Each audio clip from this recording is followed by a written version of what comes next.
آپ قربانی کرتے ہیں نا بقرعید پر، کتنا بکرا قربانی کرتے ہیں؟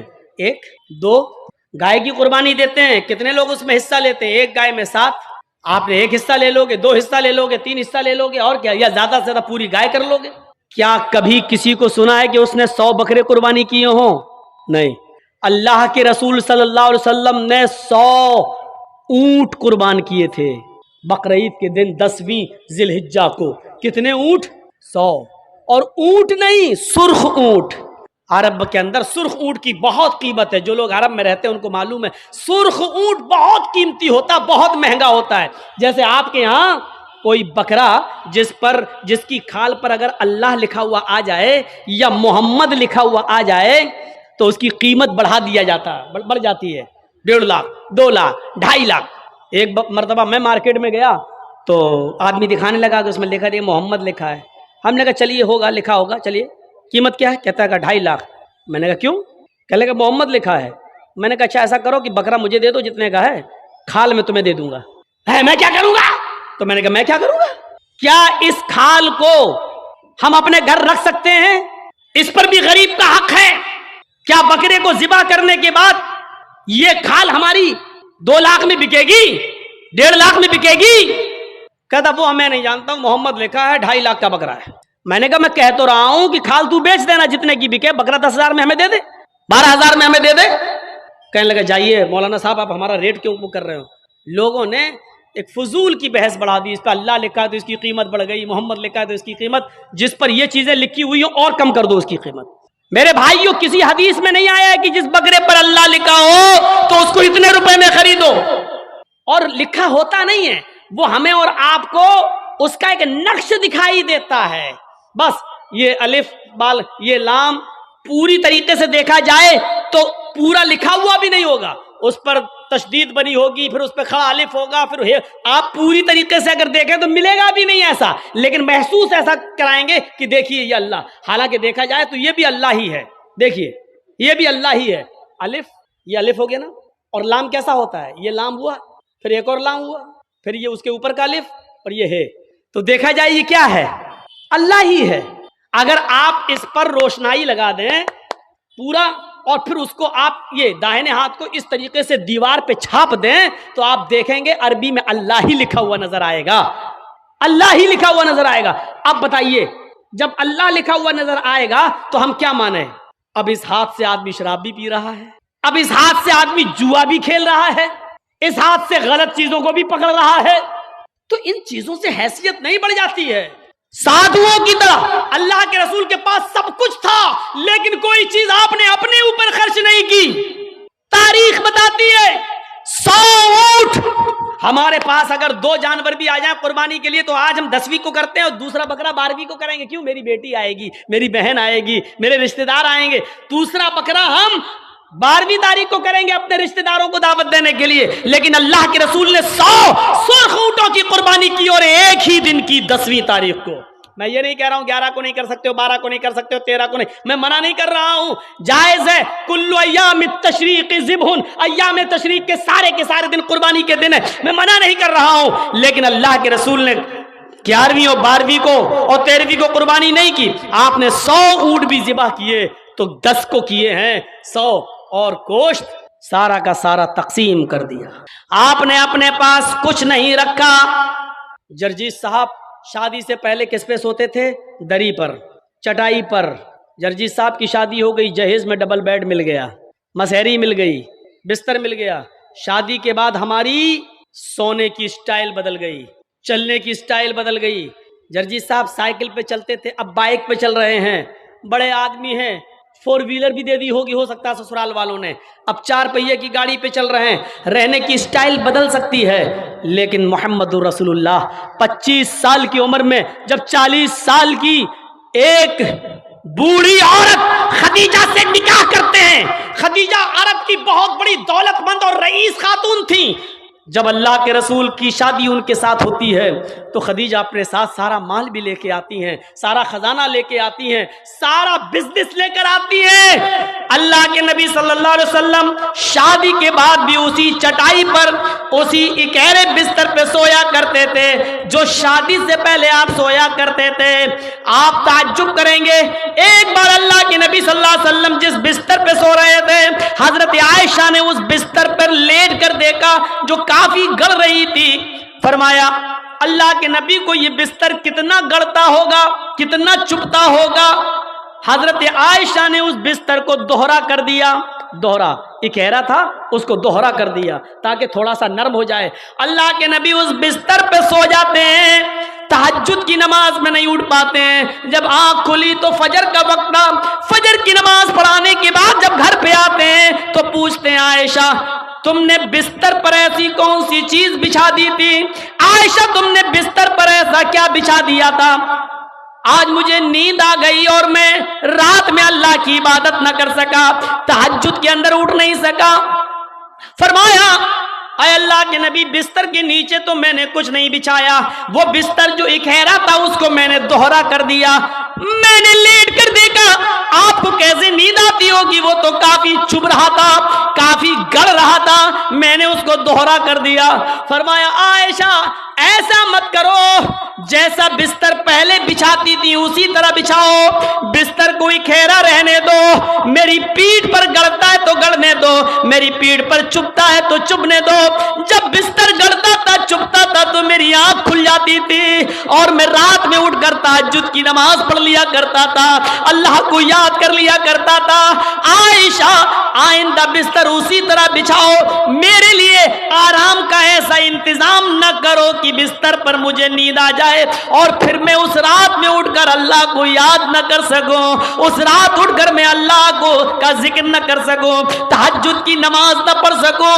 عائشہ اللہ تعالیٰ کو رات کی تاریکیوں میں یاد کرنے کا مزہ کچھ اور ہے جب ساری دنیا سو رہی ہوتی ہے اور میری کروٹ، میری کمر نرم گرم بستروں سے الگ ہوتی ہے اور سجدے میں سر ہوتا ہے تو اس وقت کا مزہ کچھ اور ہوتا ہے کہ ساری دنیا خواب خرگوش میں مست ہے اور اللہ کا ایک بندہ اپنے رب سے عذاب جہنم کی پناہ مانگ رہا ہے، جنت کا سوال کر رہا ہے، رات کی تاریکی میں اپنا سر سجدے میں رکھ کے اس کو مالک اور اپنے آپ کو اللہ کا غلام بنا رہا ہے۔ عائشہ تم نے بستر کو ایسے بچھا دیا کہ اس بستر پر مجھے اتنی نیند آ گئی کہ میں رات کو اٹھ نہیں سکا۔ عائشہ مجھے اتنا آرام نہ دو کہ میں رات میں اٹھ کر اللہ کو یاد نہ کر سکوں۔ رہنے سہنے میں شادی کے بعد بھی کوئی فرق نہیں آیا، یہاں تو شادی کے بعد بستر بدل جاتے ہیں، رہن سہن کی اسٹائل بدل جاتی ہے، رہنے سہنے کا طریقہ بدل جاتا ہے، اس میں پروموشن ہو جاتا ہے، ترقی ہو جاتی ہے۔ لیکن محمد رسول اللہ کی زندگی پہ نظر ڈالو کہ اللہ کے نبی نے شادی سے پہلے جس بستر پہ لیٹتے تھے شادی کے بعد بھی اسی بستر پر، جبکہ خدیجہ کی دولت نبی کے قدموں پہ تھی لیکن اللہ کے نبی نے خدیجہ کی دولت کو اپنے اوپر استعمال نہیں کیا۔ خدیجہ جو دولت لے کر آئی اس دولت کو بھی اللہ کے رسول نے دین کے کام میں غریبوں اور مسکینوں میں لٹا دیا۔ میرے بھائیوں ہمیں دیکھنا ہے کہ سادھو کون ہے۔ سادھو اس کو کہتے ہیں جس کے پاس سب کچھ ہو، دولت کی کمی نہ ہو لیکن اس نے اپنے اوپر کوئی چیز خرچ نہ کی ہو، سب غریبوں اور مسکینوں میں لٹا دیا ہو۔ اس تعریف کا صحیح حقدار صرف جناب محمد رسول اللہ صلی اللہ علیہ وسلم ہے۔ آپ کے پاس کس چیز کی کمی تھی؟ لوگ کہتے بہت غریب تھے، یہ تھے، نہیں، اللہ کے رسول سے زیادہ کوئی امیر تھا؟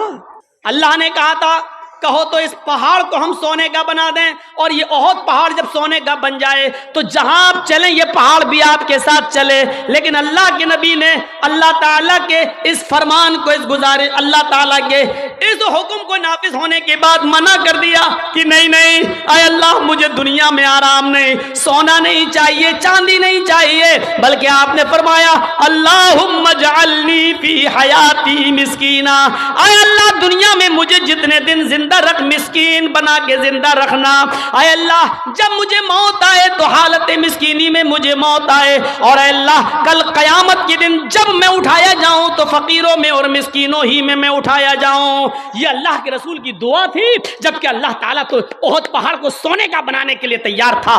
نبی اکرم جہاں چلتے پہاڑ آپ کے ساتھ ساتھ چلتا، لیکن اللہ کے رسول نے پہاڑ کو سونے کا بنانے سے منع کر دیا اور کہا کہ مجھے دنیا کے عیش و آرام نہیں چاہیے۔ حضرت عبداللہ ابن عمر نے بستر پر لیٹ کر دیکھا تو کہا اللہ کے نبی یہ کیا ہے؟ جب اللہ کے نبی اس بستر پر سو کے اٹھے تو دیکھا کہ اس نشان پڑ گئے۔ آپ کسی کھردری چٹائی پر لیٹیے، ننگی پیٹھ، جب آپ اٹھیں گے تو چٹائی کے نشان آپ کی پیٹھ پر پڑ جائیں گے۔ اللہ کے نبی کی پیٹھ پر جب نشان پڑے تو حضرت عبداللہ ابن عمر نے جب یہ دیکھا تو چیخ پڑے، اے اللہ کے رسول، آپ تو یہود و نصارہ تو نرم گرم بستر پر سوئیں، اور آپ جو ہیں ایسی چٹائی پر جس سے آپ کے نشان پڑ جائیں، نہیں، آج کے بعد آپ اس چٹائی پر نہیں سوئیں گے۔ آپ نے کہا پھر لَوِتَّخَذْنَا لَكَ وَطَانًا، آج ہم آپ کے لیے ایک نرم گرم بستر بنا دیں گے، نرم گرم گدے کا انتظام کر دیں گے، آپ اس کے اوپر سونا۔ اللہ کے نبی صلی اللہ علیہ وسلم نے فرمایا نہیں، اے عبداللہ میرے لیے نرم گرم بستر کا انتظام مت کرنا۔ مالی وللدنیا مانا فی الدنیا الا کراکب استظل تحت شجرہ ثم راحا، نہیں، اے عبداللہ میرے لیے نرم گرم بستر نہیں، میں تو اس دنیا میں ایک مسافر کی طرح ہوں۔ جیسے مسافر تھک جاتا ہے تو ایک سایہ دار درخت کے نیچے آرام کرنے کے لیے بیٹھ جاتا ہے، تھوڑا پانی پیتا ہے، سستاتا ہے اور پھر اٹھ کے چل دیتا ہے۔ میں بھی اس دنیا میں ایک مسافر کی طرح ہوں، چند دن رہوں گا اور پھر یہ دنیا چھوڑ کے چلا جاؤں گا، پھر اس دنیا سے میں نکل جاؤں گا۔ میں تو ایک مسافر کی طرح ہوں۔ نہیں، ایک حدیث میں آتا ہے آپ نے حضرت عمر کو سختی سے منع کیا تھا، میرے لیے نرم گرم بستر نہ بنانا، لہم فی الدنیا ولنا فی الآخرہ، یہ نرم گرم بستر ان یہود و نصارہ کے لیے دنیا میں ہے اور ہمارے لیے آخرت میں ہے، ہمارے لیے آخرت کے اندر بنائے، آخرت میں ہے، ہمارے لیے دنیا میں نہیں ہے، ہمارے لیے آخرت کے اندر بنائے گئے ہیں، اس لیے ہمیں دنیا کے عیش و آرام نہیں چاہیے۔ سادھو اس کو کہتے ہیں جس کے پاس سب کچھ ہو لیکن اس نے غریبوں پر نچھاور کر دیا ہو، مسکینوں پر لٹا دیا ہو، اپنے پاس اس نے کچھ نہ رکھا ہو۔ آسنا سادھوت منم، جو سادھوؤں کی طرح اپنی زندگی گزارے گا، اشٹرو گڑا، اور اس کے اندر 8 خوبیاں پائی جائیں گی۔ اب 8 خوبیاں بھی دیکھ لو کس کے اندر تھی۔ الپ بھاشی، وہ کم بولے گا۔ کم بولنے والا کون تھا؟ پوری زندگی آپ پڑھ جائیے، محمد الرسول اللہ صلی اللہ علیہ وسلم سے زیادہ کم بولنے والی شخصیت آپ کو نہیں ملے گی۔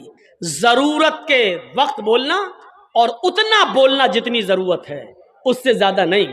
یہ ہمارے اور آپ کے یہاں کا ماحول ہے، کوئی زیادہ بول رہا ہے، کوئی کم بول رہا ہے۔ اللہ کے رسول اتنا ہی بولا کرتے تھے جتنی ضرورت ہے۔ کبھی کبھی تو ایسا ہوتا تھا کہ پورا جواب بھی نہیں دیتے تھے۔ کم بولنے کا حال یہ تھا کہ ایک مرتبہ کچھ یہودی اللہ کے نبی کے پاس آئے۔ مسلم شریف کتاب السلام پڑھیے، چیپٹر، نبی اکرم کے گھر پہ آئے، دروازے کو دستک دی، اللہ کے رسول نے دروازہ کھولا، یہودیوں نے سلام کیا، در حقیقت وہ سلام نہیں تھا بلکہ اس سلام کے اندر چھپی ہوئی بد دعا تھی۔ ان یہودیوں نے آتے ہی کہا السلام علیکم یا رسول اللہ، السلام علیکم۔ کیا کہا؟ السلام علیکم، لیکن کہا ایسے، السلام علیکم یا رسول اللہ، اے اللہ کے رسول آپ پر موت ہو۔ السلام علیکم نہیں کہا انہوں نے سلامتی ہو، بلکہ کیا کہا؟ السلام علیکم، موت ہو آپ پر، برباد ہو جائیں آپ۔ تو اللہ کے رسول صلی اللہ علیہ وسلم سمجھ گئے، آپ نے سن لیا، ان یہودیوں نے السلام علیکم نہیں کہا بلکہ ان یہودیوں نے کیا کہا؟ السلام علیکم۔ تو اللہ کے رسول نے اتنا کم جواب دیا، مختصر، چونکہ آپ کم بولتے تھے، آپ نے اس کا بہت ہی شارٹ میں جواب دیا، وعلیکم۔ یہودی جھلملا گئے، یہودیوں نے کہا السلام علیکم، موت ہو آپ پر، آپ نے اس کے جواب میں صرف اتنا کہا وعلیکم، تم پر ہو، یعنی جو تم مجھ پر بھیج رہے ہو وہ تم پر ہو۔ حضرت عائشہ نے جب سنا تو انہوں نے اندر سے پردے کی اوٹ سے چیختے ہوئے کہا وعلیکم السلام یا یہود ولعنت اللہ، اے یہودیو میرے شوہر پر تم موت بھیجتے ہو، تم پر موت ہو اور اللہ کی لعنت ہو۔ تو اللہ کے رسول نے حضرت عائشہ کو ڈانٹا تھا اور کہا تھا عائشہ یہ تم نے غلط کیا، عائشہ تمہیں ایسا نہیں کرنا تھا۔ حضرت عائشہ نے کہا اللہ کے رسول آپ نے سنا نہیں، آپ پر موت بھیج رہے ہیں وہ. اللہ کے نبی نے کہا عائشہ کیا تم نے سنا نہیں میں نے ان کو کیا جواب دیا؟ انہوں نے کہا السلام علیکم. میں نے کہہ دیا وعلیکم. جو انہوں نے مجھ پر بھیجا میں ان کو بھیج چکا ہوں, میں ان کو بول چکا ہوں. تم نے اپنی طرف سے زیادتی کی ہے, غلط کیا, جاؤ معافی مانگو تم. میرے پیارے ساتھیوں تصور کریں آپ اللہ کے نبی کتنا کم بولتے تھے. کم بولنے کو اپنی عادت بنائیے, ضرورت کے تحت بولیے, کیونکہ زبان سے ہی اکثر گناہ ہوتے ہیں. زیادہ زبان استعمال کرو گے پھسلے گی. اس لیے حضرت ابو بکر صدیق کبھی کبھی کان میں مسواک لگاتے تھے. یہ مسواک, نماز کا ٹائم ہوا مسواک کیا پھر کان میں لگا لیا. اس مسواک کو ایک بار اپنے داہنے ہاتھ میں پکڑے اور زبان کھینچ رہے تھے ایسے, اور مسواک زبان پہ مار رہے تھے ایسے. حضرت عمر نے کہا یہ کیا کر رہے ہو؟ کہا اس زبان کو سزا دے رہا ہوں. کہا کس بات کی؟ یہی زیادہ بولتی ہے, اس کو اوقات میں رکھ رہا ہوں, اس کو بتا رہا ہوں دیکھ اگر زیادہ بولنے کا کام تو نے کیا تو تیری پٹائی لگے گی اس مسواک سے. ایسا میں اس لیے کر رہا ہوں تاکہ زبان ہماری کنٹرول میں رہے, کیونکہ اکثر لوگ جہنم میں زبان کی وجہ سے جاتے ہیں. یہی وجہ تھی کہ اللہ کے نبی صلی اللہ علیہ وسلم نے جنت میں جانے والے لوگوں کی جب ایک لسٹ تیار کی تو ان نوجوانوں کو نہیں بھولا. فرمایا آئے نوجوانوں تم مجھے دو چیزوں کی ضمانت دو, تم مجھے دو چیزوں کی ضمانت دو, میں تمہیں جنت کی ضمانت دیتا ہوں. من یضمن لی, کون ہے جو مجھے دو چیزوں کی ضمانت دیتا ہے؟ تم مجھے دو چیزوں کی گارنٹی دو, میں تمہیں جنت کی گارنٹی دیتا ہوں. صحابہ نے پوچھا اللہ کے نبی وہ دو چیزیں کیا ہیں؟ آپ نے فرمایا الفم والفرج, ایک منہ, ایک زبان, اور دوسری شرمگاہ یعنی زنا کاری. تم مجھے ان دو چیزوں کی ضمانت دے دو کہ میں زبان سے جو بھی بولوں گا سچ بولوں گا, کبھی جھوٹ نہیں بولوں گا, کبھی کسی کی غیبت نہیں کروں گا, کبھی کسی کی برائی نہیں کروں گا, کبھی کسی کی چغلی نہیں کروں گا, کبھی کسی کو تکلیف نہیں پہنچاؤں گا. اور دوسری اس بات کی گارنٹی دے دو کہ میں کسی کی ماں بہن بیٹی پر غلط نظر نہیں ڈالوں گا اور اس کو کبھی غلط نظر سے نہیں دیکھوں گا, زنا نہیں کروں گا. تم اپنی ان دو چیزوں کی ضمانت دے دو, جو مجھے ان دو چیزوں کی ضمانت دے گا میں اس کو جنت کی ضمانت دیتا ہوں, یعنی وہ میرے ساتھ جنت کے اندر جائے گا. زبان کی وجہ سے اکثر لوگ جہنم میں جاتے ہیں, اور دوسری شرمگاہ زنا کاری کی وجہ سے جہنم کا شکار ہوتے ہیں لوگ. تو میرے پیارے ساتھیوں اللہ کے رسول بہت کم بولا کرتے تھے, اور کم بولنے کا حکم بھی دیا کرتے تھے کہ لوگوں ضرورت کے تحت بس بولو, زیادہ مت بولو. بہو بھاشتا, مستقبل کی باتیں بتائیں گے. اس میں کوئی شک نہیں کہ اللہ کے نبی نے بھوشیہ کی بہت سی باتیں بتائیں, مستقبل کی بہت سی باتیں بتائیں. قرب قیامت ایسا ہوگا, ایسا ہوگا, ایسا ہوگا, لیکن آپ نے اپنی طرف سے کچھ نہیں بتایا. ما ینطق عن الہوی ان ہوا الا وحی یوحی, میرے نبی اپنی طرف سے کچھ نہیں بولتے, وہ جو کچھ بھی بولتے ہیں اللہ رب العالمین کی طرف سے وحی کے آ جانے کے بعد. لیکن مستقبل کی باتیں بتائیں, یہ بات تھی کہ نہیں؟ دیکھیے اللہ کے نبی نے 1400 سال پہلے فیوچر کی یہ بات بتائی تھی جو آج حرف بحرف ثابت ہو رہی ہے. نساء کاسیات عاریات ممیلات ومائلات.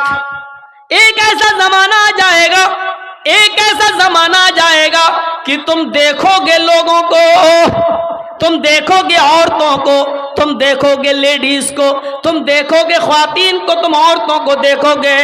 کاسیات, دیکھنے میں تو وہ کپڑے پہنے ہوئے دکھائی دیں گی, بظاہر تو ان کے جسم پر کپڑا ہوگا.